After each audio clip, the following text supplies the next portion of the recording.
Have you ever heard a sound in the night that made your blood run cold? In the Philippines, there is a sound that means you are already being hunted. A faint, rhythmic ticking in the dark. They call it the TikTik.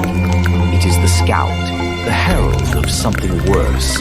Its long, needle-like tongue is designed for one purpose, to find the unborn. And it is drawn by fear. The rule passed down through generations is a chilling one.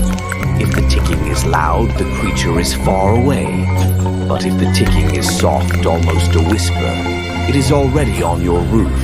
It is right outside your window. It is far, far too late. This is not just a story. This is a warning. Damn. What?